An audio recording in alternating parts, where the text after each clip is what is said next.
스타들의 이혼 소송이 올해도 계속되고 있습니다. 특히 지난 2011년 이혼 소송을 시작한 나훈아 씨를 비롯해 류시원 씨도 1년 가까이 공방을 이어오고 있는 상태인데요. 두 사람의 이혼 소송이 길어지는 이유와 또 향후 전망을 살펴보겠습니다. 스포츠한국 안진용 기자 나와 계십니다. 안녕하세요. 네, 안녕하세요. 네, 안타까운 소식입니다. 스타들의 이혼 소송 소식이 계속해서 전해지고 있는데요. 나훈아 씨는 지난해 이미 1심 판결이 나와 있는 상태죠? 예, 나훈아 씨와 아내 정모 씨의 이혼 소송은 지난 2011년 8월 시작됐습니다. 네. 정 씨는 이혼 및 재산 분할을 요구하면서 소송을 제기했는데요.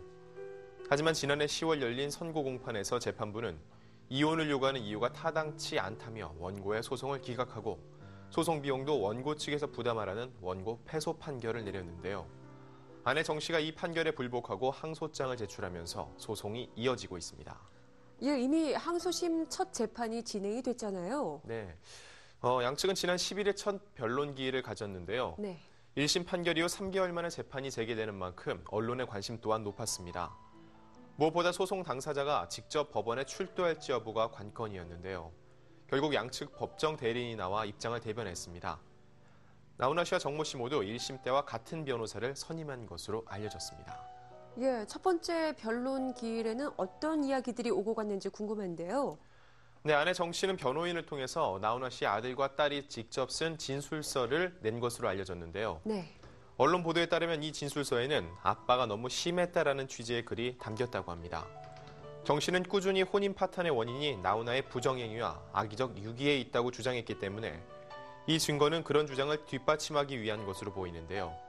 이에 대해 나훈아 씨의 변호인 측은 피고가 진술서를 본 후 아들의 필적과 진술서의 필적이 다르다고 반박한 것으로 알려졌습니다. 예, 그렇다면 양측의 주장이 전혀 다른 상황인데요. 재판부에서는 어떻게 판단을 하고 있는지 궁금하거든요. 예, 재판부는 정 씨 측에 자녀의 필적임을 증명할 수 있는 자료를 오는 25일까지 서면으로 제출하라고 전했는데요. 네. 우선 양측은 이미 한 차례 결렬됐던 조정 과정을 다시 진행할 예정입니다. 조정은 혼인을 유지하면서 재산을 분할하는 방향으로 진행될 것으로 보이는데요. 이번 조정에도 당사자들은 출석하지 않을 것으로 관측됩니다. 예, 이혼 소송이 이렇게 좀 길게 진행이 되어 왔습니다. 네. 한간에는 나훈아 씨의 와병설이 전해지기도 했었는데요. 이 부분은 어떻게 됐나요?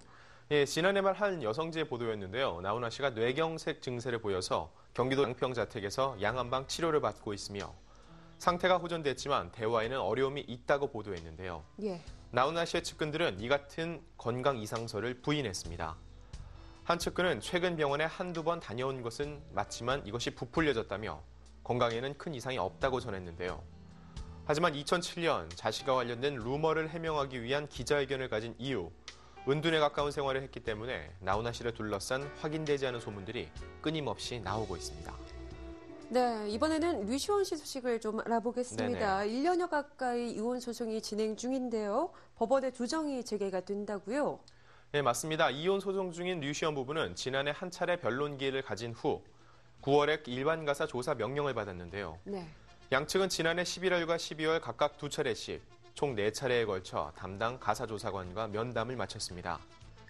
면담을 마친 류시원 씨 아내 조모 씨는 지난 9일 법률 대리인을 통해 담당 재판부에 준비 서면을 제출하면서 다음 변론 기일을 준비하고 있는데요. 지난해 시작된 법원의 조정이 아직 끝나지 않았기 때문에 가사조사관이 담당 재판부에 제출한 면담 결과물을 바탕으로 양측의 조정 절차가 다시 진행될 것으로 보입니다. 예, 일반 가사 조사 명령 정확하게 어떤 조치인지 설명을 좀 해주시죠. 네, 이는 이혼 소송을 제기한 양측의 입장이 첨예하게 다를 경우 주로 진행이 되는데요. 예. 가사조사관이 직접 양측을 면담하는 제도입니다. 두 사람의 경우 양육권을 요구하고 있기 때문에 아빠와 엄마 둘 중 누가 더 양육에 적합한지 판단하기 위한 과정이라고 볼 수 있습니다. 가사조사 기일이 잡히면 사건 당사자가 직접 조사관과 만나 면담해야 하는데요. 이때는 변호사를 선임했어도 대리 임무를 해줄 수가 없습니다. 두 사람이 각각 조사관과 면담을 갖고 동시 면담도 진행되기 때문에 이혼을 앞둔 부부가 직접 만나 입장을 밝혀야 하는 자리이기도 하죠. 예, 참 이런 소식이 안 전해지면 좋을 텐데요. 네네. 나훈아 씨 부부 또 류시원 씨 부부 좀 사태가 원만하게 해결이 돼서 다시 결혼 생활을 이어나갈 그런 가능성은 없는 건가요? 네, 부부싸움은 칼로 물베기라는 말이 있는데요. 예. 두 사람의 문제는 두 사람만이 정확히 알기 때문에 사실 섣불리 판단하기는 힘듭니다.